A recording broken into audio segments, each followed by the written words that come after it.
ఆయన మనకు చేసిన ఉపకారాలను బట్టి, ఆయన మనల్ని బ్రతికించిన విధానాన్ని బట్టి, ఆయన మనల్ని కాపాడిన విధానాన్ని బట్టి, ఆయన మనల్ని పోషించుతున్నటువంటి విధానాలను బట్టి మనం ఏం చేయాలట? యెహోవాను స్తుతించాలి. స్వరమండలముతో స్తుతించాలి, నాట్యమాడి స్తుతించాలి, గంభీర ధ్వని గల జయధ్వనులతో ప్రభుని స్తుతించాలి.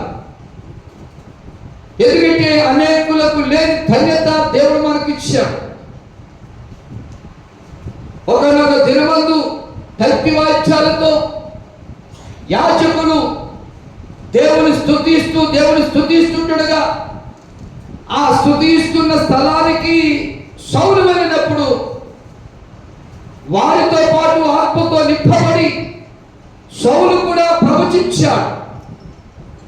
స్తుతి ఉన్న స్థలానికి, స్తుతి ఉన్న చోటికి ఎవరైతే వస్తారో వారు కూడా ఆ స్తుతుల శక్తితో నింపబడి ఆ స్తుతుల యొక్క ఆత్మ అభిషేకం వారి మీదకి వచ్చి కూడా వారు కూడా ఆత్మలో లీనమై ప్రభుని స్తుతిస్తారు.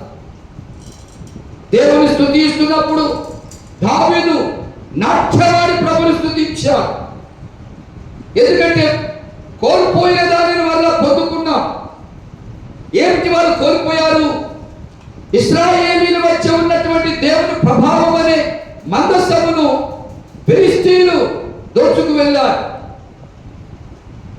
దేవుని మందసం లేనందువలన ఇశ్రాయేలీయులు చాలా నష్టపోయారు.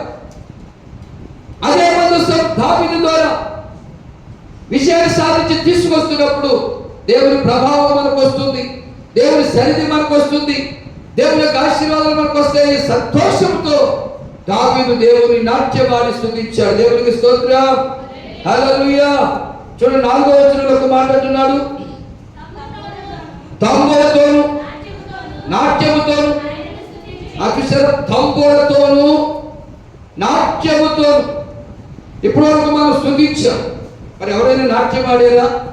శిలా విగ్రహాలు ఎలాగే ఉంటున్నారు, బిగిసిపోయిన బొమ్మల్లా ఉంటే ఎక్కడ మీకు ఆత్మ ప్రేరేపణ వస్తుంది, ఆత్మ నడిపింపు వస్తుంది, ఆత్మ నింపుదల వస్తుంది. మన అవయవాలు, ఎందుకంటే మీ దేహముతో దేవునిని మహిమపరచుడి అన్నారు అపోస్తలుడైన పౌలు ద్వారా. దేహంలో చేతులున్నాయి, వేళ్ళున్నాయి, కళ్ళున్నాయి, పెదాలున్నాయి, చెవులున్నాయి, కాళ్ళున్నాయి. ఈ దేహంతో దేవుని ఏం చేయాలి? మహిమపరచాలి. ఈ దేహంతో దేవుని మహిమపరిచినప్పుడు దేవుని యొక్క శక్తి, ఎందుకంటే స్తుతులతో దుర్గమును స్థాపిస్తారు. స్తుతి మన స్థితిగతులను మారుస్తుంది. కొంతమంది పాస్టర్లు అంటారు, ఎవరికైనా దెయ్యం పడితే ఆ దెయ్యం పాటలకు స్తుతులు చెప్పండి, స్తుతులు చెప్పండి, స్తుతులు చెప్పండి అంటారు. స్తోత్రాలు చెప్పండి, స్తోత్రాలు చెప్పండి, స్తోత్రాలు చెప్పండి అంటారు. ఒక్కొక్కరు స్తుతులు చెప్తున్నప్పుడు, ఒక్కొక్కరు స్తోత్రాలు చెప్తున్నప్పుడు, ఒక్కొక్కరు యేసు రక్తమే జయం జయం జయమంటున్నప్పుడు ఆ సాతాను గారికి వణుకు పుట్టి, భయం పుట్టి, అబ్బో అయ్యో మండిపోతుంది, కాల్చబడుతున్నారు, నేను వదిలేయండి, వెళ్ళిపోతా అంటాడు సాతాను గారు. దేవుని స్తోత్రం. ఎందుకంటే స్తుతుల శక్తి ఆ దేహంలో ఉన్నటువంటి చీకటి శక్తులను తరిమబడుతుంది.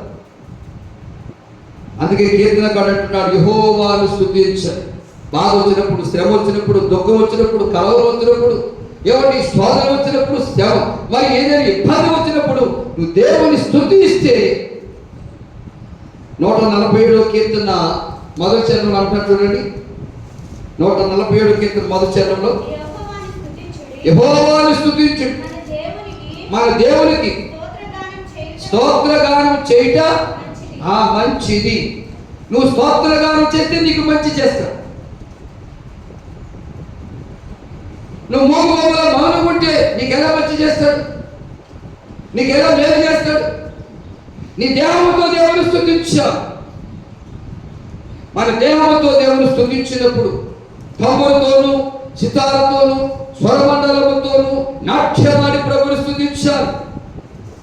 అందుకే ఎరుకో గోడలు కూర్చబడ్డాయంటే దేవుని సేవకులు యాజకులు 7 బోరలు పట్టుకొని ముందు ఆ మనసు పట్టుకొని ఆ స్తుతులతో బోరలు ఊదుతూ వెళ్ళినప్పుడు దేవుడు 7వ మారు ఎరుకో గోడలు కూర్చబడ్డాయి. దేవుని స్తోత్రం.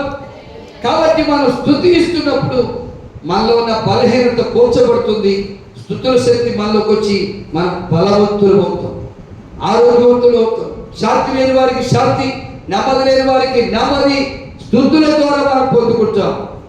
అలా స్తుతించామయ్యా, అలా ప్రార్థించామయ్యా, దేవుడు మాపై కనికరం చూపాడు, దేవుడు మాపై జాలి చూపాడు, దేవుడు మాకు సహాయం చేశాడు అన్నటువంటి వారు మీరు ఎవరైనా ఉంటే సాక్ష్యం చెప్పడానికి అవకాశం ఇవ్వబడుతుంది. ఈ సమయంలో సాక్ష్యం చెప్పేవారికి అవకాశం ఇవ్వబడుతుంది కనుక ఈ వాక్యము ప్రతి ఒక్క ఫలింప చేయను గాక. ఆమె ఎవరైనా సాక్ష్యం చెప్పేవారు ఉన్నారా?